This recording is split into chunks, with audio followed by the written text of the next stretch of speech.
Fascinated by the idea of the Akashic records in regards to just your this whole knowledge, and I always imagined that Akashic records was somewhere up there, in the ether, and then I was exposed to another idea where the Akashic records is locked in your DNA, and as I said to you before, when we've talked before, I'm fascinated by the concept of melanin, what makes us brown, because it's that magical chemical. And they found it in space, they find it in diamonds. It's that magical chemical that can heal you, that makes your body move when you hear music. And it's just fascinating if we could do something, maybe it's through music or art, just to tap into that. I think music gets the closest to that. It vibrates, and I think I'm reading my book, and it's taken me a while. It's the melanin that's reacting to the vibrations, the frequency, the language. Well, as a cinematographer, sometimes you have to work with a light meter. So I had to do these tests, just a test, and we would put the same two different people in the same light, one black and one Caucasian. Yeah. And you'd measure the reading of the light reflected from the skin. And from the black person, the light reflected would be less. Yeah, because they absorb it. So what's happening there? Yes. Right there. Is that photosynthesis? Is it like photosynthesis? Yeah. Am I a plant? yeah. And when you take that light, what is it doing to your body? And then how do you translate that out? And maybe that is through... That's the key. This is just so... And I think maybe it lends to, the whole thread of our conversation, our musing, is that the art form of cinema, maybe we are on the threshold of changing the way that cinema or cinematography, filmmaking is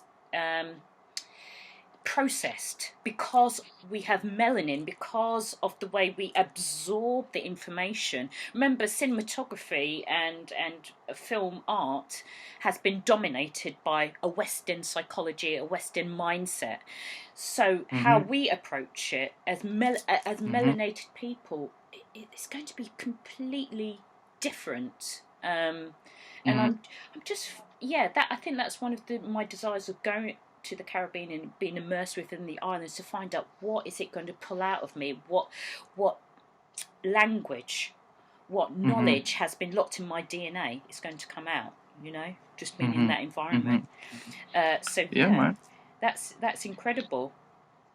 For me, being involved in cinema always felt like a real emancipation, like a real atoning.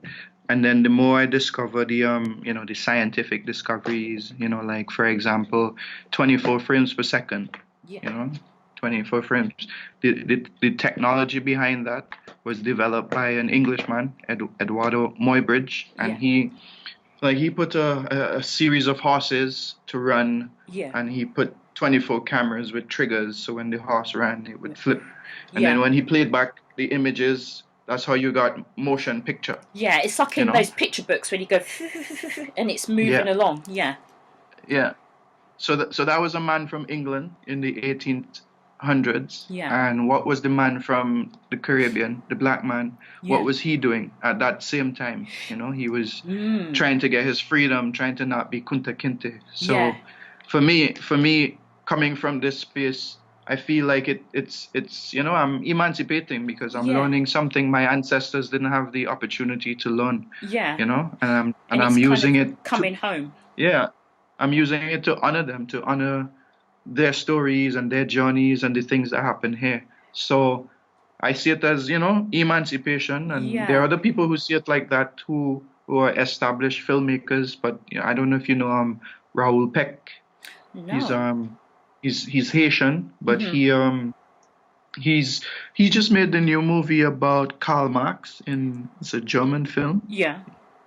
The Life of Karl Marx, Hmm. and he made a film called I'm Not Your Nigger. It Hmm. was a documentary about James Baldwin in the U.S. Yeah. But he's from Haiti. He's a Haitian who Yeah. saw the power of cinema and decided to pursue it. And there's a few examples of people who have given people like me the opportunity to see films and stories made by people from the islands Yeah. that tell stories very similar to the ones I want to tell. Yes. So it's a thing that's there, that's powerful, that's political, that's emancipatory. It's so powerful to be able to like be involved in cinema from the island. Yeah, and I think It's it's just so elegant as well.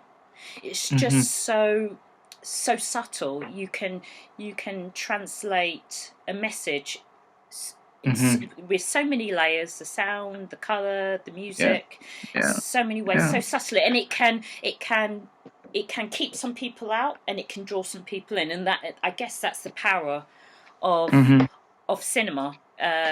You can bring people closer, or you can isolate them. Um, yeah. so yeah, there is a very powerful message.